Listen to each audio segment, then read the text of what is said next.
तो देखिए osmosis chapter में अपन नेक्स्ट टॉपिक करते हैं experimental measurement of osmotic pressure. Measurement का जो मेथड है वो क्या है, बर्कले एंड हार्टले मेथड। ये सारा इंस्ट्रूमेंट है, देखिए इसके अंदर ये जो पोर्शन है, एक ये वाला और एक ये वाला, इसमें क्या लगा हुआ है, सेमी परमेबल मेम्ब्रेन, मतलब एक मेम्ब्रेन यहाँ लगी हुई है और एक यहाँ लगी हुई है। बीच वाले पोर्शन के अंदर क्या फिल कर रखा है, सॉल्वेंट, वो वाटर भी हो सकता है, प्योर वाटर। यहाँ क्या फिल कर रखा है, सॉल्यूशन, कोई ना कोई सॉल्यूशन होगा, यहाँ सॉल्यूशन फिल कर रखा है। ये है पिस्टन प्रेशर अप्लाई करने के लिए, और ये है प्रेशर गाज। प्रेशर गाज किस काम आता है, प्रेशर मापने के लिए, मेजर करने के लिए कि कितना प्रेशर अप्लाई किया गया। इस साइड ये जो टी ट्यूब है, यहाँ एम तक इसको फिल कर रखा है, मतलब सोलवेंट कहां तक फिल कर रखा है हमने, एम तक। हमने यहाँ पे साइन लगा दिया कि एम तक सोलवेंट फिल किया हुआ है। ये है गन मेटल वेसल, मतलब जिस मेटल से ये सारा कंटेनर बना हुआ है। आगे एक ट्यूब हमारी इस साइड पे भी है, अगर नीड पड़ी सॉल्वेंट ज्यादा यूज करने की तो हम इसको ढीला करके ऊपर से सॉल्वेंट और ऐड कर सकते हैं। अब देखिए फिनोमिना क्या है इसके अंदर, बिल्कुल ही सिंपल है, 2 मिनट का सिर्फ है ये। देखिए जैसे ही हम क्या करेंगे, इसको एज इट इज एक बार ये सारी चीज फिल करके हम जैसे ही इसको छोड़ते हैं, इसको छोड़ेंगे तो क्या होगा, देखिए ये जो सॉल्वेंट मॉलिक्यूल्स हैं ये किस साइड जाना शुरू हो जाएंगे, सॉल्यूशन साइड जाना शुरू हो जाएंगे। कुछ इधर भी आएंगे, ओके, इस सेमी परमेबल मेम्ब्रेन से कुछ इधर भी आएंगे, कुछ इधर भी आएंगे, ठीक है।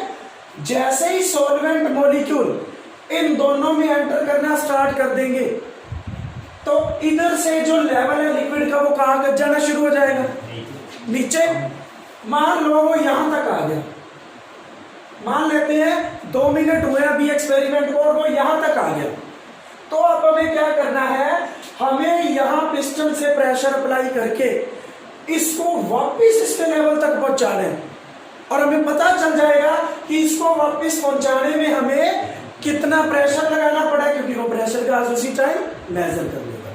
तो इस पिस्टन से जब हम सॉल्यूशन साइड पे प्रेशर अप्लाई करेंगे, अब देखिए सॉल्यूशन साइड से अगर हम क्या करें, प्रेशर अप्लाई स्टार्ट कर दें, तो सॉल्वेंट मॉलिक्यूल इसमें एंटर करना क्या हो जाएगा, बंद हो जाएंगे। हम इतना देखो, पहले हम अलाउ करेंगे कि सॉल्वेंट मॉलिक्यूल एंटर कर जाए एक बार, ठीक है, यहां तक लेवल पहुंच जाए, फिर हम उधर से प्रेशर अप्लाई करेंगे, सॉल्यूशन में से सॉल्वेंट वापिस आएंगे, थोड़े से टाइम के लिए रिवर्स ऑस्मोसिस होगा, लेकिन जैसे ही हम इस साइड प्रेशर अप्लाई करते हैं, सॉल्यूशन में भी तो सॉल्वेंट होता है, वो इस सेमी परमेबल मेम्ब्रेन के थ्रू वापस आएगा, इस कंटेनर में वापस आएगा, तो इसका लेवल दोबारा से क्या हो जाएगा, जैसे ही यहां पे वापस पहुंचेगा हम प्रेशर अप्लाई करना बंद कर देंगे, ठीक है। वो प्रेशर क्या होगा, ऑस्मोटिक प्रेशर। अगर उससे और ज्यादा अप्लाई किया तो फिर और ज्यादा सॉल्वेंट मॉलिक्यूल वापस आ जाएंगे, इससे भी ऊपर लेवल निकल जाएगा, वो रिवर्स ऑस्मोसिस हो जाएगा। लेकिन हमें किसको मेजर करना है, ऑस्मोटिक प्रेशर। हमें 2 मिनट के लिए छोड़ना है उसको कि एक बार कुछ सॉल्वेंट मॉलिक्यूल चले जाएं, फिर हम प्रेशर अप्लाई करेंगे कि वो वापस अपने लेवल पे चला जाए। क्लियर है, वापस अपने लेवल पे चला जाए, वो जो प्रेशर है उसको हम क्या कह देंगे, ऑस्मोटिक प्रेशर, ठीक है। Biological importance of osmosis, 2 type होंगे इसमें। सबसे पहले सेल को हम किसके अंदर रखेंगे, लो कंसंट्रेशन के एक सॉल्यूशन के अंदर। सेल के अंदर जो लिक्विड होता है उसको हम कहते हैं सेल सेल। यहां पे हम क्या करेंगे, उसी सेल को किसके अंदर रख देते हैं, हाई कंसंट्रेशन के सॉल्यूशन में।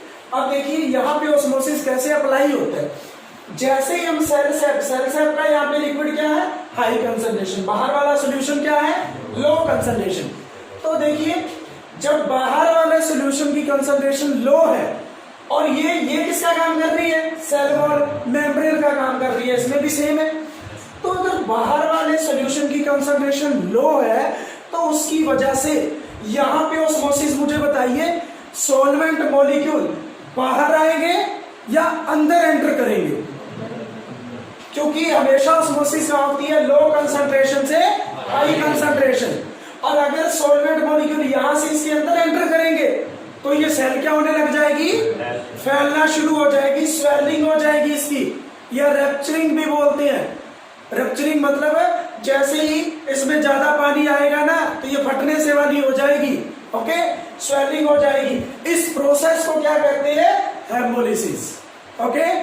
इस प्रोसेस को जब क्या होता है, सॉल्वेंट मॉलिक्यूल सेल के अंदर एंटर करते हैं through cell wall, this process is called haemolysis. Similarly जब हम क्या करते हैं, इस सेल को हाई कंसंट्रेशन के किसी सॉल्यूशन में रख देते हैं, तो अब क्या होना है, सेल का जो सॉल्यूशन है वो बन जाएगा इसके with respect to low concentration का। तो जो सॉल्वेंट मॉलिक्यूल है वो यहां से यहां आना शुरू हो जाएंगे, मतलब सेल के अंदर से निकल के वापस इधर आ रहे हैं, तो सेल क्या हो जाएगी, श्रिंक हो जाएगी।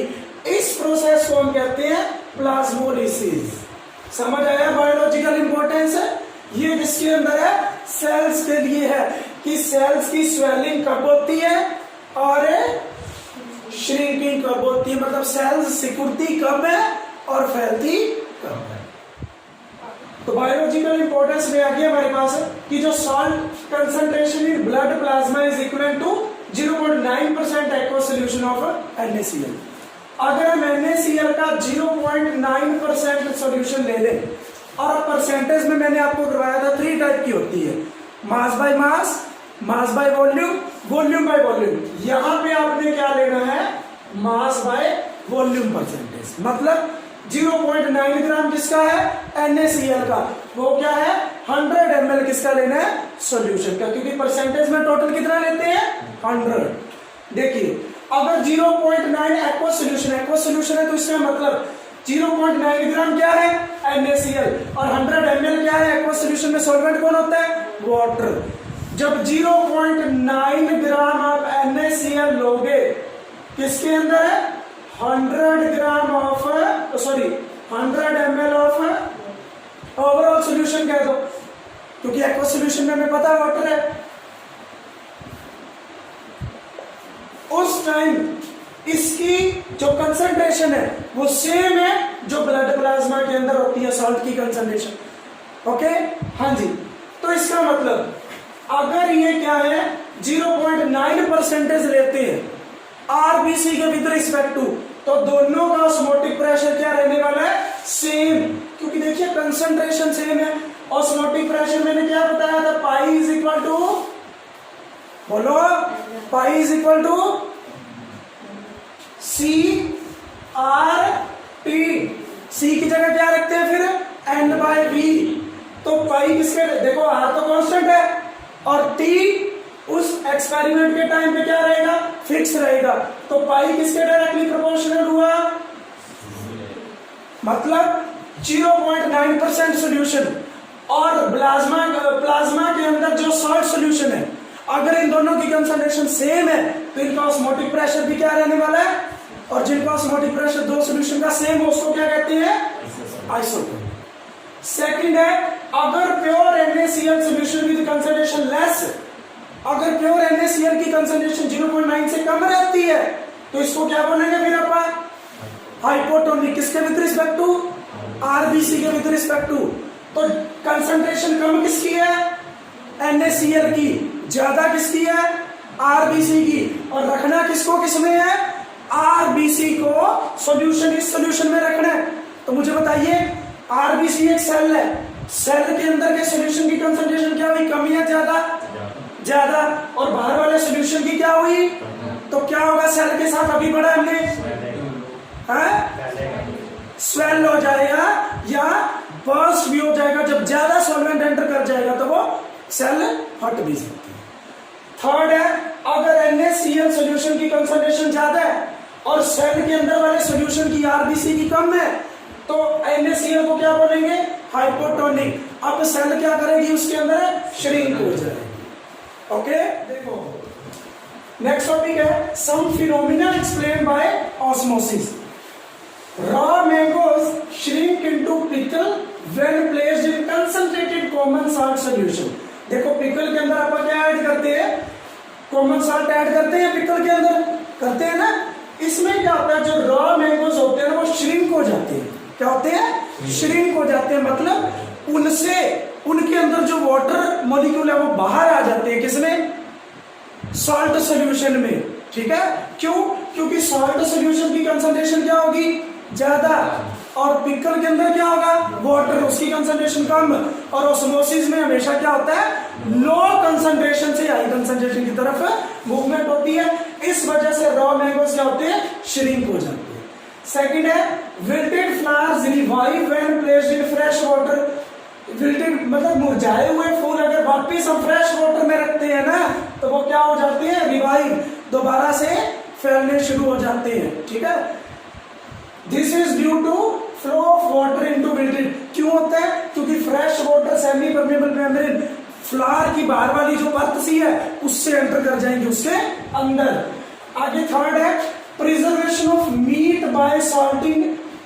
मीट को अगर प्रिजर्व करना है, सुरक्षित रखना है, तो सॉल्ट लगा देते हैं, और अगर फ्रूट्स को सुरक्षित रखना हो तो शुगर लगा देते हैं। ऐसा करने से क्या होगा?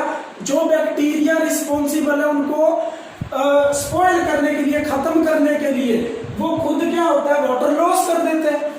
ठीक है, अगर हम बाहर सॉल्ट लगाएंगे, सॉल्ट की कंसंट्रेशन हाई, बैक्टीरिया के अंदर जो वाटर है उसकी कंसंट्रेशन लो, तो वाटर कहां जाना शुरू हो जाएगा? सॉल्ट में। ओके, तो बैक्टीरिया क्या हो जाएगा?